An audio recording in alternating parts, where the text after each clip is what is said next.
voditelja dr. David Vegel, predsednik naložbenega odbora Vzajemcev, in Mihajlo Todurov, član naložbenega odbora in glavni urednik spletnega mesta vzajemci.com, vas bosta skozi serijo intervjujev popeljala v srce finančne industrije.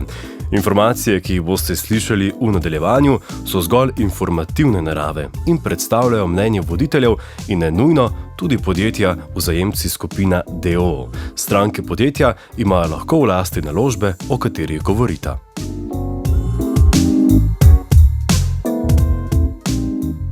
Pozdravljeni v 69. podcastu Vzajemcev. Živjo.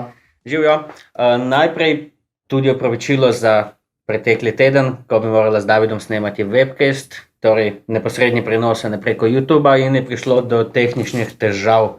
Zdaj, napaka je bila predvsem tukaj moja, ker nisem en dan prej testiral opreme in je tudi YouTube nekoliko v bistvu spremenil način streamanja, zato nismo imeli tudi časa potem, da vse skupaj postavimo tako, kot bi moralo biti. Tako, sva se pa odločila, da sicer sva imela to temo za na koncu tega podcasta, ampak jo bom malce obrnil na začetek, da z naslednjim podcastom zadeve dvigneva na en nivo višje in sicer se bova med snemanjem podcasta snemala. Med snemanjem v bistvu bova direkt tudi video posnetek, ne samo zvok. Tako, da vam bo lahko pokazala tudi kakšno sliko, pa kakšen graf, pa kakšno drugo zadevo, kakšno internetno stran, ki jo je težko orisati samo preko glasu oziroma preko zvoka, in slika pove 1000 besed. Tako, pa tudi številni ste izrazili v bistvu željo, da je bolje, ko človeka poslušaš, da ga tudi zraven vidiš njegov v bistvu izraz na obrazu, kretnje, in da boste lahko tudi analizirali, ali laževa ali ne.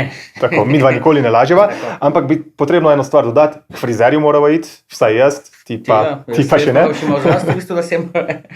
Ampak ok, ja. In pa poleg tega, da bomo dodala še video komponento oziroma sliko, bomo podcaste začela snemati na 14 dni, ne vsak teden. Tako. Približno na 14 dni, no seveda se lahko kakšen teden zadeva tudi malce zamakne. Format bo stal podoben, nekje 30 do 35-40 minut maksimum, in držala se bova nekje polovico časa nekih aktualnih tem, drugo polovico časa pa bo poskušala nameniti malo bolj brezčasnim temam, ki vam lahko koristijo tudi nekje v prihodnosti. Zraven pa bodo še vedno tudi ostali webcasti, ki bodo še malce bolj redki, ampak v bistvu zdaj, da razložimo, kaj je razlika med podcastom in webcastom. Podcast je nekaj, kar je že vnaprej posneto, lahko je tudi samo zvok ali tudi video, webcast je pa v neposrednem prenosu. Tako, na webcastu se vse sliši, če kaj zafrkneš, na podcastu imamo vedno možnost zadevo malce porezati pa spremeniti. Ampak tega pa še nisva, se mi zdi. Tako, tega v 69 podcastih nisva naredila in tudi naprej ne bo delala, ker je potem time consuming preveč časa. Točno to. No, sedaj pa do trenutne teme. Današnje teme. Ja, današnja tema je dogajanje okoli sicer tega novega virusa oziroma koronavirusne bolezni in vpliva na gospodarstvo oziroma iz vidika nekako tujega kapitala, privatizacije državnih podjetij in tako naprej. Tako, kot je že Mihajlo omenil, novega virusa, čeprav zdaj smo nekje 3 mesece, 4 mesece v boju z njim, pa se zdi kot cela večnost. Vsi taki dogodki so čisti zunanji šok na gospodarstvo, nekaj, kar nihče ne predvidi, čeprav bo marsikdo izmed vas trdil, da je pa Bill Gates v nekem TED Talku 5 let nazaj napovedal, da se to lahko zgodi. In pomembna beseda je, da se to lahko zgodi. Tudi v filmu... Ne, nisem eden izmed teh. Tudi en film je bil posnet leta 2011, Contagion. Kdor ga je gledal? Vsako leto tudi opozarjajo, že zadnjih 30 let oziroma še več. Vsako leto so tudi konference na to temo. Vedelo se je, da bo do tega prišlo, ni se vedelo, kdaj oziroma kako bo hud. Tudi skoraj vsako leto pride, ampak ponavadi niso tako nevarni v bistvu ti virusi ali pa oziroma kakšne druge bolezni. Tako da nisem za teorije zarote in to pač v bistvu razlog. Ampak tudi s filmi se konstantno snemajo. Ne, ampak lepota tega je, da kdor pogleda film iz leta 2011, vidi, da je zdaj iz te perspektive, kjer smo, jaz sem ga začel gledati ta teden, pa nisem ga še uspel dokončati, da iz te perspektive vidiš dogodke, ki se nekako zdijo smiselni tudi v filmu. Ker če bi gledal ta film 1 leto nazaj, ne bi imel tega socialne distance, pa karanteni in tega bi malce drugače bi gledal na film kot zdaj. Ampak lepota je, da nekako se je vedelo, da se to lahko zgodi, da je precej velika verjetnost, da se bo zgodilo, nihče pa ni vedel nekje, nekdaj, nekako, nekakšne bodo posledice. Ne? In danes najin podcast ni namenjen temu, da govorijo o teh ukrepih, bova jih sicer malce omenila, ampak govorimo o tem, da je virus ali pa padec kometa ali pa pristanek nezemljanov zunanji šok, na katerega se v resnici ne moreš dovolj dobro pripraviti. Tako je, v bistvu ne pričakuješ tega, oziroma je tako majhna verjetnost, da se do tega pride, da tudi če pričakuješ, da obstaja verjetnost, boš nepripravljen. Tako, točno to. Recimo za slovenski zdravstveni sistem, mislim, da je bil podatek na začetku te karantene nekje marca, da ima 168-170 respiratorjev / ventilatorjev. Če kdo razume razliko, jaz jo ne, ok, priznam. Ja, eno je pri invazivni pristop, pa druga pa nije. Ne znam tudi. Ja, nisva zdravnika in ne bo se spuščala v to debato, ampak imeli smo jih nekih 168, od katerih jih je bilo v uporabi velika večina, nekih 20, 30, 40, 50 mogoče jih je bilo na backup. In potem se je takrat govorilo, da je treba naročiti 500 dodatnih ventilatorjev / respiratorjev, ali pa 1000. In marsikdo bi rekel, ja, zakaj jih država ni imela na zalogi? Ja, zato, ker je verjetnost takega dogodka izredno nizka, ne moreš imeti vsega na zalogi. To je tako, kot da bi imel ves čas na zalogi, ne vem, še... Ja, še star avtomobil iz leta 1990 in da za potrebe države, da bi takrat kupil v bistvu 1000 avtomobilov na mesto 100, ki bi jih potrebovali. Tako. In bi jih imeli še vedno v garaži, ki bi že počasi gnili. Tako, točno to problem je v tem, da se mora izračunati neka pričakovana verjetnost dogodka in na podlagi tega sprejmeš neke ukrepe. In ta pričakovana verjetnost je v tem primeru zelo, zelo, zelo, zelo nizka bila. Tako. Zato so tudi rezerve bile precej nizke. In zdaj obtoževati za naprej pa nazaj nima smisla in to ni političen podcast. Ampak ok, zunanji šok... To zdaj je bil. A političen? Ne. Zunanji šoki so vedno zanimivi, ker običajno jih, ko se zgodijo, spremlja velika mera neznank v okolju. Neznanke pa povzročajo strah. In ta strah povzroča čustvene reakcije tako v državi, kot v gospodarstvu, kot med prebivalstvom, kot kjerkoli. Tako da mi dva danes poskušava naumiti neko temo okrog tega. Ne? Se pravi, strinjamo se, da je bil zunanji šok, strinjamo se, da je bil zelo velik. Zakaj je bil zelo velik? Zato, ker je v bistvu čez noč ustavil potrošnjo.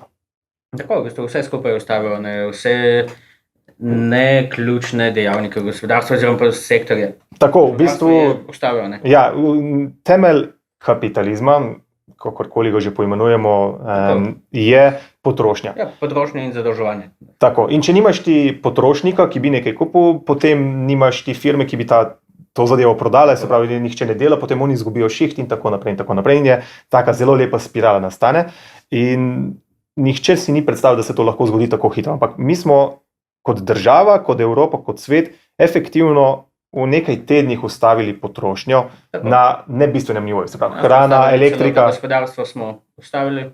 Tako, hrana, elektrika, to smo še vedno potrebovali in vedno bomo potrebovali, ampak avtomobilov se ni več kupovalo, potovalo se ni, ne vem, luksuz, da se ni več kupovalo, kultura se je dobesedno ustavila, predstave, koncerti in take stvari. Se pravi, nekaj, kar je nebistvenega za življenje, čeprav v resnici vemo, da je bistveno, ker na dolgi rok se nam bo preprosto zmešalo, če bomo zaprti ostali, se je ustavila, potrošnja se je ustavila in padec aktivnosti je bil gromozanski. Države so ta problem začele reševati na različne nivoje. A ja, preden se lotiva tega reševanja, prevzel sem podcast. Ja, vidim, zdaj se odstranjujem, gre druge stvari delati. Izvoli. Pardon, ampak če smem.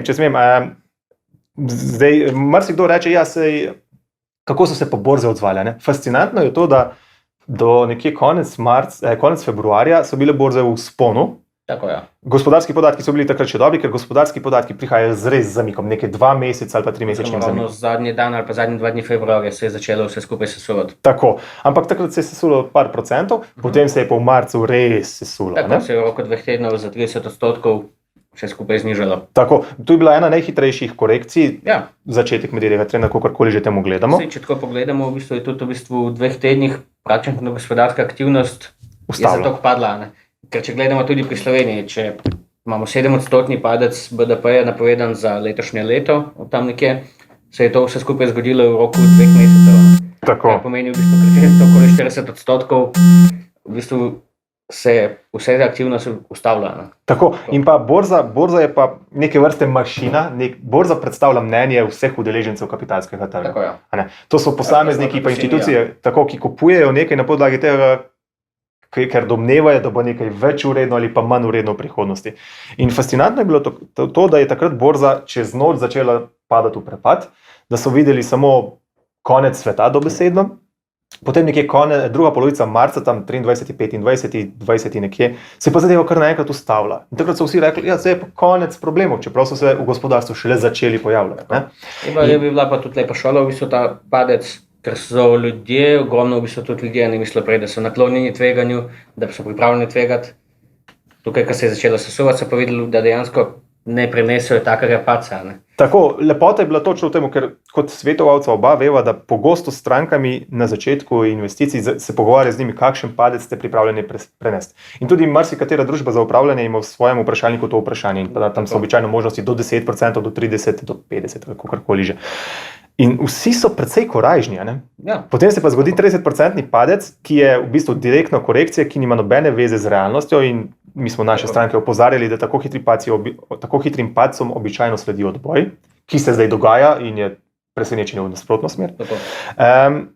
In marsikdo je takrat, kako bi rekel, zagral paniko in se pobral ven iz naložb po najbolj neugodnem trenutku. Zato še enkrat polagamo na srce, investirajte samo sredstva, ki jih lahko pogrešate, pa investirajte jih tako, da boste prenesli take korekcije. Čim bolj seveda razprašite, ne samo med delnicami, obveznicami, vse naložbene tipe upoštevajte in s tem si dejansko preprečite padce, ker nihče ne ve za naprej, ne lahko predvidevamo, tako kot borza. Tudi borza je samo skupek mnenj vseh nas, ki kupujemo in prodajamo. Lahko greste tudi, če ne veste, pejte v trgovino, če so polne, bodo polne dejansko tudi borze kapitala, ker smo isti ljudje, v bistvu, ki kupujemo in v trgovinah in tam, tako da malce analizirajte vse skupaj. Tako. Ne z glavo pač skozi zidane, ker v bistvu vsi smo najbolj naklonjeni tveganju takrat, ko raste, pa vsi smo pasivni vlagatelji takrat, ko raste. Čim začne padati, pa noben od nas več ni pasiven vlagatelj, noben ne more gledati, ampak vsi želimo takoj ukrepati. Tako. In mnogokrat je boljše, da ne naredite nič, kot pa da ne naredite karkoli. Ja. Oziroma, jaz bi kar postavil tezo, da je vedno boljše, da ne naredite nič, kot pa... Ampak je to zelo težko, tudi že pri samih skladih in upraviteljih premoženja se vidijo, da so grejo ljudje tudi kontra svoje strategije, kdaj zaradi panike, ker pač seveda ta psihologija ne moreš čez to. Tako, ampak zdaj so malce zašla, govorila so o tem, kako je borza burno odreagirala. In po tej reakciji so se tudi centralne banke zbudile, vlade so se zbudile in so začele centralne banke so začele tiskati denar, vlade so ga začele dobesedno talati med ljudi, helikopter money lahko temu rečeva, ker se je dobesedno to zgodilo. V Sloveniji imamo samozaposleni neke bonitete, zaposleni na čakanju in tako naprej in tako naprej. Se pravi, tukaj so se države kar odzvale. Če sem bil pri tem prvem paketu izreden kritik, pa našo vlado primerjal z Severno Korejo, bi zdaj v tem trenutku bi rekel, da je bilo tisti lapsusi v prvem paketu, so bili bolj posledica pomanjkanja časa, pa verjetno se je nekdo tudi hotel pokazati, da je dejansko delal in so pretiravali, ker zdaj v zadnjem mesecu samo brišajo člene in je zdaj paket praktično tak, kot bi moral biti tudi v štartu. Tako kot smo se takrat že pogovarjali. Tako, ja, na tem mestu bi v bistvu kar pohvalil ta paket. Če sem v prvi fazi primerjal z Severno Korejo, bi zdaj lahko šel na razvite države, ne primerjavo delati. Tako, mislim, države so se odzvale, ne samo v Sloveniji, tudi v Evropi in pa po svetu, tako da so likvidnostni krč nekako omejile. Ja. Ampak zdaj pa pridemo do tega, da zadeva zdaj traja 2 meseca in pol. Ja, in zdaj se kažejo počasi učinki tudi na gospodarstvu, ker zdaj tudi prihajajo ven, v bistvu podjetja so potegnila črto, kaj je celotna karantena vse skupaj pomenila za njihovo poslovanje. In prvi manjši val oziroma z enim večjim podjetjem je že sledil odpuščanj. Oziroma je v postopku, Je v postopku, tako ja.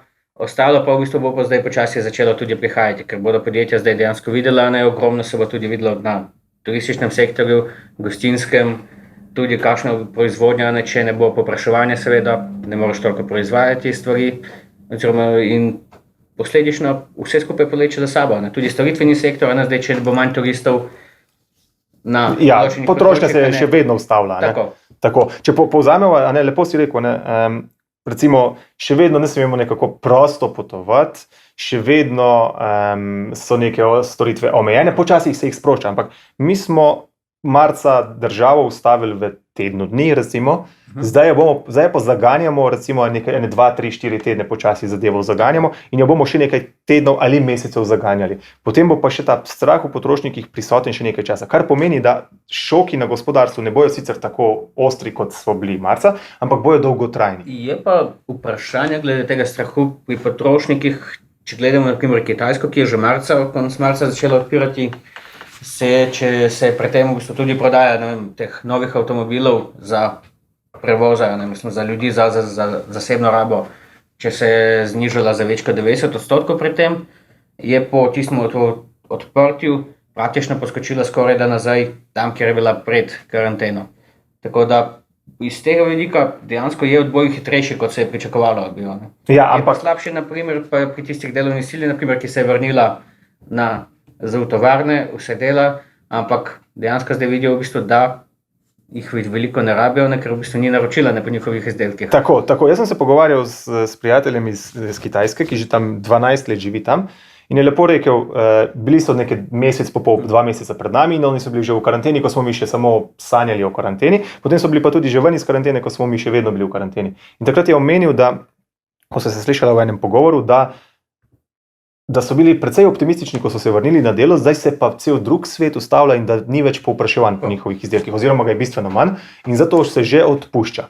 In isto situacijo pričakujem v Evropi, recimo v Sloveniji, bomo val odpuščanja še doživeli, zato ker vlada pa centralne banke so s svojimi akcijami zdaj povzročile, da se je zadeva, da smo se imeli nekaj časa, da se pripravimo, da jih ne pademo ven iz službe jutri, ampak nekoč, mogoče tudi ta mesec, mogoče tudi čez 2 meseca, bo treba ta državno sredstvo ukiniti in takrat bo verjetno veliko družb bilo nezmožnih poslovanja, oziroma se bodo morali prilagoditi. Tako da jaz pričakujem, da se bo val nezaposlenih dvigoval še kar nekaj časa. Lep primer je tudi Švedska, ki jo izpostavljajo zaradi unikatnega pristopa k krize, kjer niso nič omejili, ampak samo gospodarstvo, napovedi in v bistvu tudi napovedi odpuščanj so praktično identične kot preostala Evropa, ki je pa vse skupaj zaprla. Ker država dejansko smo vse države odvisni tudi od celotnega gospodarstva oziroma tudi od okoliških držav, od trgovinskih partneric, ker če nam vse trgovinske partnerice pokleknejo, mi ne bomo mogli pač preživeti. Tako, mislim, da nobena država ni samostojno otoček, razen Severna Koreja. Ampak oni živijo slabko, mi živimo dobro, pa živijo slabko, mi živimo slabo. Tako da sami se odločite, ste raje v Severni Koreji ali pa v Evropi.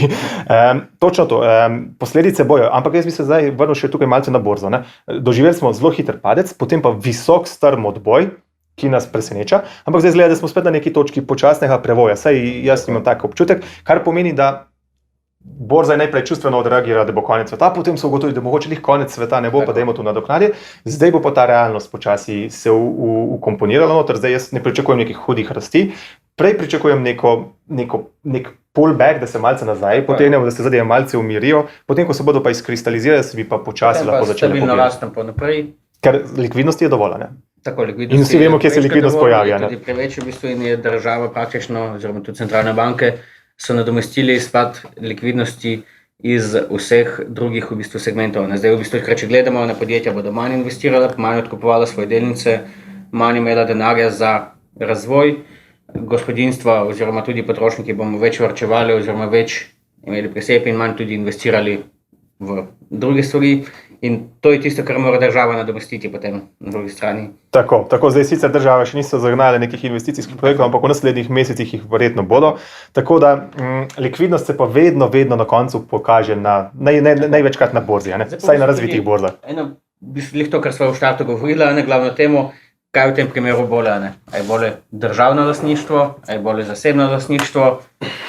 V tem primeru, ker zdaj v bistvu bistvena razlika je med državnim pa zasebnim lastništvom je v tem, da zasebno v bistvu lastništvo je to pač v bistvu takrat, ko državno podjetje pride v roke zasebnih lastnikov, lahko gre za eno podjetje, več posameznikov, lahko je IPO pa se proda vsem, ampak je zasebnim lastnikom v interesu dobiček. Saj tudi državi bi moral resnici biti. Tudi državi bi moral biti, ampak državi je pa v bistvu bolj interesu nadzor in stabilnost delovne sile.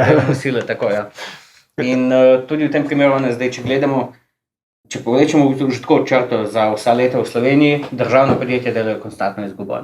Državna podjetja so v Sloveniji slabo vodena, tako lahko poudarjamo. Ker nimamo strategije, določamo vedno, pač imamo eno srebrnino in to srebrnino v bistvu še sami ne vemo, hočemo ali nočemo in vsakič menjamo ta podjetja, ki so naša srebrnina. Dejva nazaj poudariti. Večina državnih podjetij so slabo vodena, da ne bo komu delala krivice. Pač, nisem sam, ampak zelo velika večina in če povlečemo poprečje med vsemi, konstantno delamo izgubo. Tako, in pa smo slab lastnik. Tako, kot država smo slab lastnik in tukaj bi jaz ovrgel en mit, ker ljudje reče, ja, kapitalisti pa vedno trdijo, da je pa država vedno slab lastnik. Ne, država je lahko zelo dober lastnik, ampak vsaj v našem slovenskem primeru temu ni tako. Pa s tem se pa pač lahko strinjamo ali pa ne strinjamo. In načeloma je tako, da bi morala biti državna podjetja vodena kot privatna podjetja, kar pomeni tudi, da bi jih na vsakih volitvah ne menjali direktorjev pa cele uprave, ker potem na stabilnost podjetja nič ne narediš. Tako so bolj skandinavske države lahko za vzorane, kjer imajo najete zunanje upravljavce, ko so takrat pred časom Norvežani so iz Franklin Templetona najemali, pa vse različne profesorje iz Harvarda, iz vseh možnih, da so jim pripravili strategijo in so tudi v bistvu potem to spoštovali dalje. Tako, to bi bilo recimo primer lepega lastništva. Tako, država dejansko plačala seveda, da so jim pripravili, ampak od tega vlečejo še zdaj ogromno koristja, veliko večjo v bistvu, kot so tudi plačali. To se je pa plačalo že v zelo kratkem času. Tako, se pravi, če imaš ti dobro upravo, ki dela v korist lastnika, v tem primeru države, in da ni nekih čudnih povezav, potem lahko zadeva zelo dobro dela. Recimo, mogoče se čudno sliši, Krka ni državno podjetje, ima pa država kar precej velik delež noter, posredno, prek raznih inštitucij, nekih 27%, plus minus, ali mogoče sem se zmotil, ampak ker se ne vtikajo, ker se politika na dnevni bazi ne vtika v Krko in ker uprava Krke že 10-20 let ista, zadeva laufa. Kar pomeni, da v teoriji bi lahko naredili isto za vse državno podjetje, ampak ne, pač nekje se hoče malo več vtikati, nekje malce manj in potem imamo, kar pač imamo. In primeru pa, ko so že začela, seveda lahko greva tudi kar direktno na Gorenje. Tako, Gorenje, državno podjetje, ki je bilo potem prodano. Tako, in zdaj vsi seveda obtožujejo Kitajce, da so bili slab lastnik, da so samo izkoriščali. Ampak poglejmo tudi bistveno zdaj, takrat, ko so že prišli Kitajci, Gorenje je imelo že ogromno težav. In v bistvu te težave je imela zato, ker država je bila pri lastniki, v katerem je bilo v interesu stabilnost in je na vsako silo, na silo že praktično držala te ljudi v bistvu noter, ker v bistvu namesto pač tega, da bi vse skupaj reorganizirali, potem počasi, postopoma v bistvu zaposlili potem še več ljudi lahko, so na silo držali pač Gorenje praktično na napravah za spodbujanje življenja. Tako. Zato, da niso propadli. In ko so jih prodali, seveda so pa Kitajci zdaj tudi izkoristili situacijo, vse skupaj, da podjetje počistijo. No, bodimo pošteni. Kitajci so sami priznali, da so Gorenje kupili zato, da bodo dobili dostop do evropskega trga prek Gorenja, ki vseeno ima ime. Gorenje ni neka leva firma. Kako je bila vodena? Ja, slabo, ker se izkaže, da je ogromno nekih izgubilo, skritih, da so morali neke odpise narediti. Zdaj pa moramo nekaj razumeti. Tako ceno na delnico, kot so jo Kitajci ponudili, so tisti delničari dobili loto. Amen. Nihče mi ne bo tega prodal, da je bila pa delnica podcenjena ali pa karkoli. Delnica je takrat kotirana na nekih 6 evrih. Kitajci so ponudili 12, če se ne motim. Ja, se pravi, govorimo 100% več, kot bi lahko prodali na borzi. Potem pa, ko je prišla v državni, ko je bila zadeva v državni lasti, je bila predvsem ta socialni mir. Naj imajo vsi v Šaleški dolini po Velenju, pa tam naj imajo neke službe, naj nekaj delajo, te minuse bomo že nekako malce handlali, malo bo država pokrila, mali bomo na minimalcu imeli in tako naprej. Potem pa pride Kitajec, oziroma nov lastnik, z namenom, da si kupi trg, pripravljen zadevo kupiti, ampak njegov namen ni, da bo potem subvencioniral tiste delavce. Njegov namen je delati posel. In ja, oni so že nekaj stvari zoptimizirali, potem jih je pa še ta zunanji šok v obliki korone prisilil v hitrejšo optimizacijo. In zdaj imamo tukaj politike, ki trdijo, da je državno lastništvo dobro. Ne, če bi bilo državno lastništvo dobro, bi bila zadeva popucana. Kitajci sploh ne bi prišli zraven, ker bi cela država trdila, da ne prodamo takega podjetja in vsi bi bili proti. Zmeraj se prodaja slabše podjetje. Če si to, zdaj, v bistvu, če tudi malce povzamem, imeli smo Ferrari, s katerim smo se obnašali, da imamo Golf 2, in Kitajci so pa dejansko videli, da imamo Ferrari in v bistvu zdaj iz tega avta želijo tudi izkoristiti vse, kar pač lahko tudi ponudijo, trgu in vsem ostalim. Tako, in je zadeva je zelo preprosta. Če ti kupiš podjetje in imaš na podjetju X stroškov, pa Y prihodkov, in če je Y večji od X, je vse v redu, v trenutku, ko je Y bistveno nižji od X, moraš X znižati. Tako. In v tem primeru so to plače, zaposleni, karkoli. Sej lahko marsikdo reče, da potem pa pomeni, da čez 10 let pa ne boš tako konkurenčen, ampak se ne boš 10 let živel, če boš imel iste stroške. Se boš čez 1 leto mrtev in je boljše malce znižati, pa si malce zamakniti, da firma ostane živa. Ne? Vsaj v primeru Gorenja pa se tudi mora vsak vprašati, je v interesu, da imamo še 15 let podjetje, ki je konstantno praktično na robu propada in v bistvu bo samo situacija slika še slabš, in ko bi vsekalo v bistvu čez 10, 15 let, bi bilo veliko huje, bi bil že res na robu preživetja, ali pa da se trenutna situacija izkoristil za to, da se reorganizira, vse skupaj postavi na noge in da bomo čez 5 let imeli Ferrarija. Ja. Mislim, tukaj je treba eno stvar povedati. Mi dva nastopamo iz vloge, govoriva iz vloge, kjer nisva zaposlene. In jaz verjamem, da za marsikoga, ki je tam že 20-30 let zaposlen, da če bo odpuščen v tem nekem prehodnem obdobju, seveda je situacija popolnoma drugačna, ampak mi dva gledava vse v nekem agregatu. So pa posamezne zgodbe zelo tragične, zelo en skupek nesreče se lahko zgodi in razumeva. Tako kolateralnih žrtev bo, ki jih sicer ne bi bilo, če je bilo že prej vse skupaj normalno urejeno. Tako, točno tako. Ampak problem je, ker takih podjetij v Sloveniji, večjih konglomeratov, je še kar nekaj. Tako, in mi si zatiskamo oči namesto, da bi šli v smer popucati zadeve. Gorenje ni zadnja zgodba, tega bo še... Verjetno bo še kakšno v naslednjih mesecih priplavilo na plano. Tudi že v prejšnjih mesecih imeli tudi Aerodrom Ljubljana, oziroma Adria, in še več v bistvu takih zgodb bo v prihodnjih letih in niso krivi, tuji zlobni kapitalisti, ampak je tu mi dva pravo. Ampak je kriva prejšnja politika vodenja. Mislim, kriva je nasplošno celotna zgodovina vodenja v Sloveniji.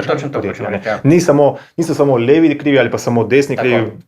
Krivda je povsem deljena in tukaj se ne pogovarjamo o teh detajlih, ampak pač nimamo mi neke kulture vodenja podjetja. Jaz bi samo tukaj še rekel, jaz mislim, da ko smo prodali Gorenje, smo zadeli jackpot. Kam so šla tista sredstva? To se je treba vprašati, ker so marsikajšen zaposleni bil delničar. Ja, to je pa vedno vprašanje, ker običajno ljudje, ko dobijo neka sredstva, več kot so jih pričakovali, jih potrošijo namesto, da bi jih investirali. In tukaj imamo pa zdaj ta problem. Zdaj, Gorenje je bil takrat dobro prodan z naše strani. Se pravi, dobro smo ga prodali zato, ker smo veliko ceno dobili, kot Slovenija. Znamo dobro prodati, se imamo tudi v bistvu... Ne znamo dobro prodati. Tudi Nova KBM je bila takrat lepo, ko je bil IPO, na LB je bila tudi zelo... Jaz sem je bila nam prodana. Ja, ampak... Znamo prodati. Ja. Če sami kupimo potem to, ampak res znamo, je ogromno v bistvu takih zgodb, kjer nastopa država našo v vlogi kupca. Ja, znamo. Če razen, če niso zadovoljni in preveč zahtevajo, takrat pač potencialni kupec odstopijo. Tako. Je pa tudi treba nekaj poudariti, da nikoli ne bomo vsi zadovoljni. V vsakem primeru, a bi Gorenje prodali namesto po 12, po 30, ne bi bili zadovoljni, ali bi ga prodali po 3, pa tudi ne bi bili zadovoljni. Seveda bi bili po 30 manj nezadovoljni kot po 3. Ampak če bi nekdo kupil po 30, bi tudi rezal hitreje. Za državo se je zelo treba vprašati, kaj je na koncu boljše, in dejstvo je, da država ne sme gledati samo na dobiček od prodaje, ampak mora gledati tudi na socialen mir. Samo ta socialen mir pa rešuje z izobraževanjem, pa z inovacijami, pa s spodbujanjem. Z boljšim okoljem, ki ga potem seveda vsi ostali moramo izkoristiti. Sama privatizacija ni slaba, je super, razen pač obstajajo seveda določene izjeme, naprimer tam, kjer dobiček ne bi smel biti ključen, kot naprimer recimo v... Ne bi smel biti ključen, mora biti dobiček, zato pomamo. V določenih segmentih, naprimer, če gledamo samo zdravstvo, pač ne vemo, v UKC, naprimer, če gledamo, noben zdravnika za višjo plačo ne bo mogel še več delati, ker v bistvu so že zdaj obremenjeni. Tako, že obremenjeni in ne more biti tam v bistvu bolj v prednosti nekdo tisti, ki bo bolj plačal, ker zdravstvo je zdravstvo. Naprimer, določeni segmenti so taki, kjer niso, oziroma če gledamo Slovenske železnice, kjer ima monopol. V takem primeru bi dejansko pač ustvarjali monopola za... Ne vem, kaj hočeš povedati. Ne veš. Ampak ok, jaz bi eno stvar dodal tukaj. Gorenje je bil z našega vidika, smo ga dobro prodali. Oni so ga pa recimo slabše kupili. Posledice bomo nosili tudi... Ampak so plačali v bistvu še bonus za vstop na trg. Tako, imamo pa tukaj eno drugo podjetje, ki je bilo prodano lani, letos, začetek leta ali pa lani konec leta, in to je Filc. podjetje, ki je bilo prodano za nekih 212 milijonov evrov.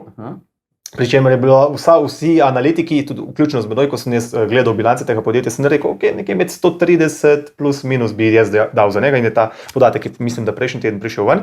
Se pravi, prodajalci Filca so bili zasebniki, združeni v eno družbo, se pravi management, kar pomeni, naredili so deal of a lifetime. Prodali so najboljš, kar so mogli. Tisti, ki je pa kupil in naredil, pa najslabši del verjetno v svojem življenju, zato ker ta zadeva je bila zaključena, se pravi, pred korono. Ja. Zdaj pa vsi vemo, kaj se je zgodilo. In to spet ponovno pomeni, ti so zmagali, nekdo je izgubil. Ampak zanimiva debata je, kako je to uspelo. Ne vemo, cena je bila pa res dobra. In tudi kupci Filca so hoteli strateške sinergije iskati, zato so pa pač dali više cen. V bistvu na kupca na Slovenijo obtožujejo nepregledni kapitalisti. Ne vem, če obtožujem. Tako kot v Sloveniji zdaj obtožujemo drugi, tam, kjer mi nismo zadovoljni. Tam, kjer nisi zadovoljni, seveda vedno je nekdo kriv, od nakupa mask naprej. Ok, potem bi se pa še dotaknil enega celotnega pogleda.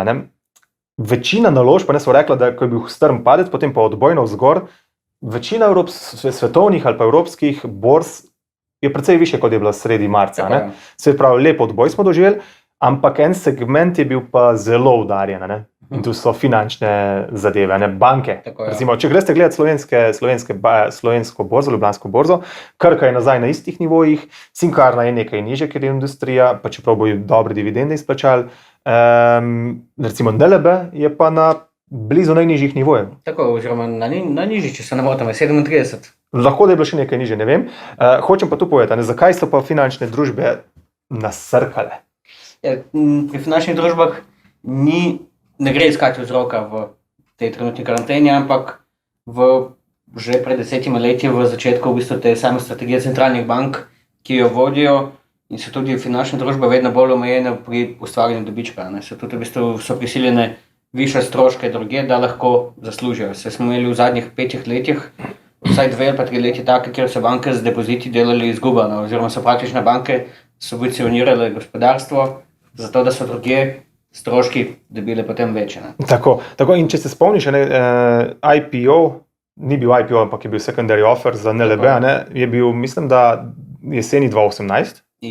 Ja, se pravi, leto pa po nazaj, takrat je bila cena 51, gibala se je med 51 pa 65.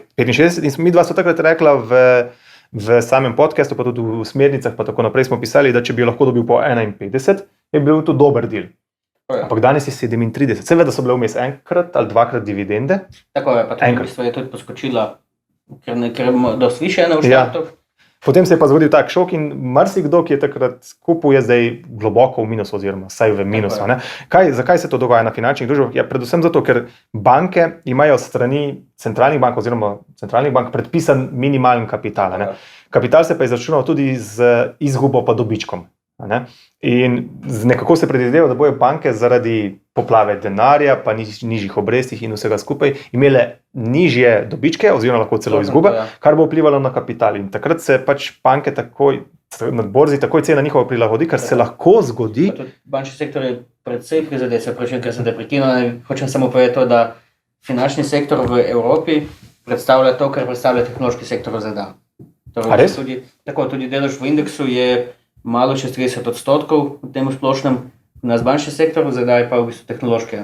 Tako da v bistvu vse, kar se zgodi v bančnem sektorju, se tudi prenese drugam, ampak tudi ravno ta sektor v bistvu tisti najbolj na udaru, zadnja vsa leta v bistvu, in ko pride do krize, je pa še dodatno bolj. Tako, v bistvu problem je točno v tem, ker lahko se zgodi, da če bi pa recimo se izguba še povečala, pa lahko centralne banke zahtevajo dokapitalizacijo, kar smo pa že doživeli nekajkrat v zadnjih 10 letih in takrat vsi vemo, kaj se zgodi z delničarji. Zato se pač bančne delnice so težko obvladljive in jaz bi jih pri nekem povprečnemu vlagatelju odsvetoval. Mislim, težko si je ustvariti resnično mnenje od njihovih bilanc. Je sicer potencialen kar nekaj, ampak v bistvu so se banke znašle tam, kjer se Facebook takrat po IPO-ju znašel. So bili na borzi, bili so veliko vredni, niso imeli pa niti v bistvu načina oziroma strategije, kako bojo služili denar. Šele potem so razvili dejansko za same oglasne sisteme, skupaj v bistvu tudi z mobilnimi so bili zelo prizadeti in so se šele po IPO-ju lotili tega segmenta. Banke so pa zdaj v isti situaciji, ker so velike, so ogromne in v bistvu zaradi trenutne situacije in tudi obetov za naprej nimajo načinov, kako bi služili denar. Ja, svoje notranje stroške bodo morali optimizirati. Tako, ne gre pa tukaj v bistvu za humanitarno ustanovo, ampak za zasebna podjetja, ki jim je cilj služiti. Zato to ne gre skupaj potem. Tako. Ena zanimiva zadeva, ko rečemo, da so se indeksi dobro obdržali, ameriški indeksi S&P 500 in tako naprej, polovica ameriškega indeksa S&P 500 tvori, mislim, da 6 družb. Po velikosti, ne govorimo po tržni kapitalizaciji, ne tako. In vseh teh 6 so po moje tehnološka podjetja. Govorijo tukaj o Appleu, Amazonu, Facebooku, Netflixu, Microsoftu. Mislim, da sva tam nekje, lahko da sem se malce zmotil, ampak fascinantno je točno to. Zadnja kriza, ta koronavirus kriza, in zdaj ne bomo več govorili zadnja kriza, ker zadnja kriza je zdaj ta, 2007-2008 je bila zdaj predzadnja. Posledica tega je, da tehnološki sektor je napredoval oziroma se je obdržal, pa farmacija se je obdržala, kar je logično, vse ostalo je pa strmoglavilo. Prvih 5 družb tvorijo okoli 20%. Malce manj. Microsoft, Apple, Amazon, Facebook, Alphabet. Oziroma, da Alphabet lahko zakrat 2, ampak ja. Ok, možno, ampak jaz sem nek drug podatek, pa ga bom izbrskal. Prav, dobro, mogoče sem se tudi zmotil, sej dopuščam to možnost, ampak poanta je, da je tehnološki sektor zelo veliko utež predstavlja, ogromno utež. Prvih 5 v bistvu je tudi tehnoloških družb in že pri teh v bistvu do 20% pridemo, ja. Tako. Pa če gledamo še dalje, jih je pa še ogromno. Ja, točno to. In v bistvu te so se dobro obdržali, vsi ostali so pa trpeli v ozadju. Tako da tudi indeksi ne kažejo verjetno prave slike v tem trenutku. Ampak so pač tako sestavljeni, da gledamo na tržno kapitalizacijo. Kaj še poreči za konec? Ali je državno lastništvo dobro ali slabo? Slabo. Pa ne moreš tega reči, če so ravno kar ugotovila, da je lahko dobro, lahko je slabo. Država je tukaj v bistvu tudi, kot v enem novejših člankov sem tudi zapisal, ampak ga še nisem objavil. Pol še ni članek. Država je na mestu v bistvu tam, kjer mora ustvariti okolje za družbe. Družbe smo pač oziroma podjetja in podjetniki smo pa tisti, ki to okolje moramo izkoristiti. V bistvu tle je večkratna vloga, ampak če država igra na eni strani v bistvu tistega, ki ustvarja okolje in tistega, ki mora to izkoristiti, da je ne moreš, v bistvu, ne obstaja dober zaključek. Poanta vsega tega je, da mogoče bi lahko upoštevali, rečemo, norveški sistem, ne vem detajlov, ampak zakaj se kot država, recimo vlada v tem primeru ali pa državni zbor, ne odločimo pa rečemo, ok, dajmo profesionalne upravljalce gor oziroma profesionalni management, hočemo v 20 letih to doseči, ne v 2 ali pa 4 letih. Ampak bolj stavimo na naše, čeprav domače analitike imamo vrhunske. Vem, ampak so še vedno v bistvu te državne službe, kjer država še vedno potem ima nadzor. So neodvisni. No, hočem to povedati. Zakaj ne rečemo, postavimo 20 ali pa 50-letno strategijo? Tako je. Pa si rečemo, ok, pa levi, pa desni, pa črni, pa beli, pa zeleni, pa vijolični, kakršnikoli, pa se usedemo dol, pa rečemo, kaj hočemo iz te države v naslednjih 50 letih ustvariti. Ne v naslednjih 2 ali pa 5 ali pa 10, v 50 letih. In tako osnova je vedno izobraževanje, pa neka demokracija. Potem pa dajmo vsaj na tem gospodarskem delu držati skupaj. Pobite se tam zaradi ideoloških zadev. Lahko ti jaz sicer na kratko odgovorim? Ne, se ne učim, jaz sem pričam. Zakaj tega ne postavimo? Potem pa postavimo ljudi in naredimo, ne vem, zakonodajo tako, da teh ljudi potem ne moreš zamenjati, razen če je konec sveta. Točno to, mogli tudi avtoriteto oziroma da so samostojni. Tako, da so samostojni. Ne morejo, ampak na kratko, če ti odgovorim, zakaj ne? Ker volitve niso na 50 let in v bistvu v štartu vedno, ko se tako začne, so tudi višji stroški, so... Ma pusti stroške. Ja, in v bistvu tisko zdaj to naredi, na naslednjih volitvah ne more zmagati. Ja, točno to. Vedno so pa politiki taki, kakršni so. Točno taki so, kot si jih zaslužimo. Ja. Pa če je komu to všeč ali pa ne, so točno taki, kot si jih zaslužimo. Ampak na tem mestu bo zadeva ušla izpod nadzora v politiko, kjer se ne strinjajo z večino, pa še med sabo najverjetneje. Dejstvo pa je, da so države lahko dober ali pa slab lastnik. V Sloveniji so se zaenkrat izkazali v večini primerov kot slab lastnik, privatni lastniki pa boljše dele delajo in tega v tem naslednjem obdobju ne bomo rešili, najverjetneje, zato ker se že z drugimi stvarmi ukvarjajo. Hvala Bogu so se pa države odzvale relativno ok za začetek, se izboljšujejo, ni idealno, tako da tukaj jim dava lahko kljubco za zdaj. Pa nisva nič tukaj politično opredeljena, meni vse. Moramo pa tudi za konec tudi povedati, da se je tudi poznalo, da Davida nekaj časa ni bilo z nami. Tako da sem čist napaljen. Tako da, na tem mestu zaključiva od 69. podcasta naprej, oziroma 70. podcast, ki bo kar tako nadaljevala. Tako je. Bo že v video obliki, verjetno bo kakšen graf imela, pa lepo bo oblečena, obrita in ostrižena. Tako da pričakujte nas naj v nekih 14 dneh. Točno to, tako je. Tako, lep pozdrav. Lep pozdrav. Poslušali ste podcast vzajemci.com.